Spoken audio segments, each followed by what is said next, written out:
ibadah haji selalu menjadi cita-cita yang hidup di hati umat Islam Indonesia. Sejak zaman kolonial Belanda, orang-orang Nusantara rela menjual harta, menabung seumur hidup, bahkan ada yang berjalan kaki demi bisa sampai ke Tanah Suci. Perjalanan kala itu ditempuh dengan kapal laut selama berbulan-bulan, penuh risiko sakit dan bahaya di tengah samudra. Karena biayanya sangat besar, hanya kalangan tertentu yang mampu berangkat. Maka tidak heran, mereka yang pulang dari Mekkah mendapat kehormatan tinggi, dan gelar haji melekat sebagai tanda status sosial, sekaligus dianggap sebagai simbol keilmuan agama. Setelah Indonesia merdeka, pemerintah mulai mengatur perjalanan haji dengan lebih teratur. Memasuki tahun 1970-an, transportasi udara menggantikan kapal laut. Perjalanan yang dulu menghabiskan waktu berbulan-bulan, kini bisa ditempuh hanya dalam hitungan jam. Jumlah jemaah pun meningkat karena biaya haji relatif lebih terjangkau dibanding masa kolonial. Namun saat itu, sistem antrean belum menjadi masalah besar. Banyak orang bisa berangkat dalam waktu singkat setelah mendaftar. Perubahan besar terjadi pada awal 2000-an ketika pemerintah menerapkan mekanisme setoran awal sebagai syarat untuk mendapatkan porsi keberangkatan. Catatan resmi menunjukkan bahwa sejak 2004, umat Islam Indonesia bisa mendaftar haji dengan menyetor sejumlah dana awal. Saat pertama kali diterapkan, setoran awal ditetapkan sebesar 20 juta, kemudian naik menjadi 25 juta, lalu 30 juta. Hingga tahun 2025 ini, setoran awal pendaftaran haji berada di kisaran 25 juta per orang. Jumlah tersebut memang jauh lebih kecil dibanding total biaya haji yang sebenarnya, tetapi sudah cukup untuk mengunci nomor porsi. Adapun total biaya haji atau biaya penyelenggaraan ibadah haji terus berubah mengikuti inflasi dan kurs mata uang. Pada awal 2000-an biayanya sekitar 30-35 juta. Memasuki 2010-an naik menjadi 45 juta. Pada 2020-an biayanya berkisar 50-60 juta. Dan pada 2025, biaya haji ditetapkan sekitar 55-60 juta, tergantung embarkasi dan paket.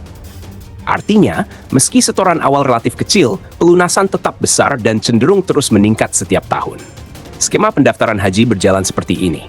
Calon jemaah menyetor uang muka ke rekening haji yang langsung dikelola pemerintah melalui Badan Pengelola Keuangan Haji, BPKH. Setelah mendapat nomor porsi, jemaah menunggu sesuai giliran dan kuota wilayahnya.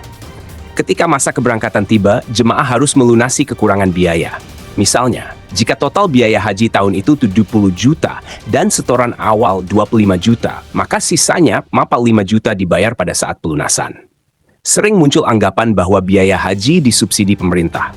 Padahal sebenarnya tidak ada subsidi dari APBN. Yang ada adalah hasil investasi dari setoran awal jutaan jemaah yang ditempatkan pada deposito syariah, sukuk negara, atau instrumen halal lainnya.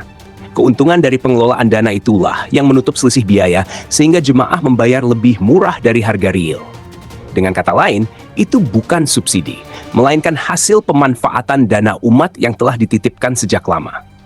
Sistem ini melahirkan fenomena baru.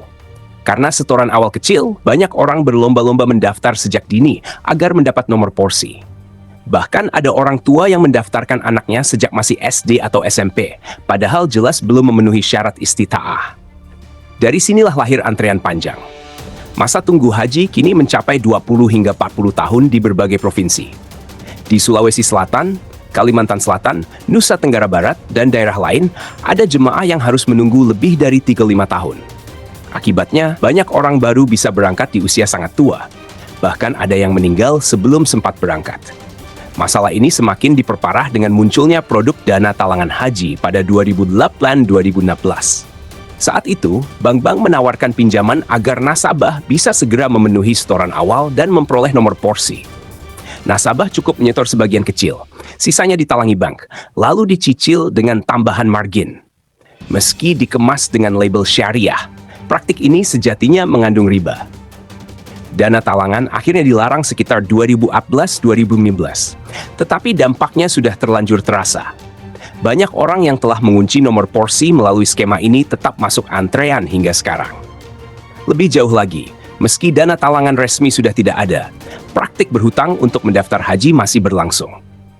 Banyak orang meminjam uang dari koperasi, lembaga keuangan, bahkan kerabat, hanya demi bisa menyetorkan biaya awal.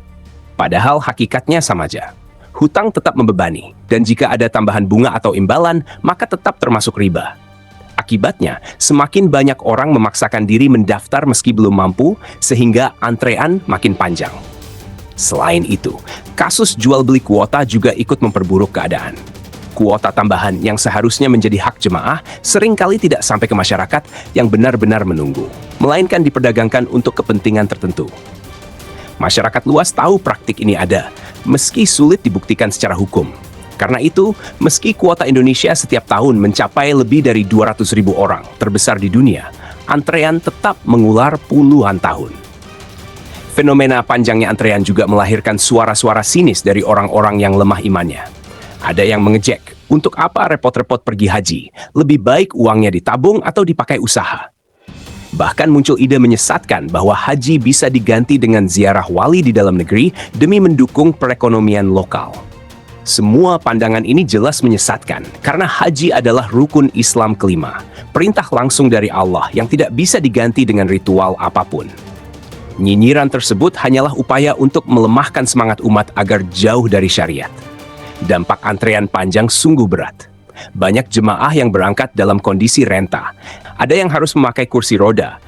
Bahkan tidak sedikit yang wafat di Tanah Suci.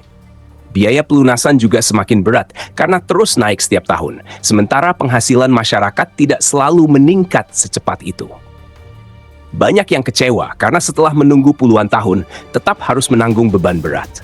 Dengan demikian, akar persoalan antrean haji di Indonesia adalah kombinasi dari mekanisme setoran awal yang mendorong orang mendaftar meski belum siap, praktik riba dalam dana talangan, kebiasaan berhutang yang masih berlangsung, serta adanya penyalahgunaan kuota. Jika semua ini tidak dibenahi, antrean akan semakin panjang dan sulit diatasi. Solusi harus dimulai dari niat. Haji hanya bagi yang benar-benar mampu. Bukan hanya riba yang wajib dihindari, tetapi juga hutang dalam bentuk apapun. Jangan memaksakan diri mendaftar dengan cara berhutang, karena syarat istitaah jelas, hanya yang mampu. Pemerintah pun perlu menutup semua celah hutang dalam pendaftaran haji. Haji juga sebaiknya dibatasi hanya sekali seumur hidup bagi tiap orang, agar kuota terbagi adil. Praktik visa ilegal harus diberantas, karena hanya memperburuk distribusi kuota. Untuk persiapan biaya, umat Islam sebaiknya menggunakan instrumen halal dan stabil seperti emas. Misalnya, jika biaya haji sekitar 60 juta, maka menabung 5 gram emas per tahun selama 10 tahun akan menghasilkan sekitar 50 gram emas, yang nilainya mengikuti inflasi biaya haji. Strategi ini lebih aman dibanding berhutang. Selain itu, pengelolaan dana haji oleh BPKH harus transparan dan profesional.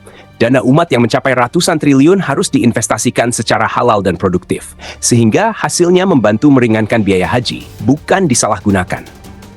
Jika solusi ini dijalankan, antrean haji memang tidak akan hilang sepenuhnya karena kuota dari Arab Saudi tetap terbatas. Namun, antrean bisa lebih wajar, tidak sampai puluhan tahun. Yang lebih penting, umat Islam bisa berhaji dengan hati bersih, tanpa riba, tanpa hutang, dan murni karena panggilan Allah. Dengan begitu, haji akan kembali menjadi perjalanan suci yang penuh keberkahan, bukan sekadar antrean administratif yang melelahkan.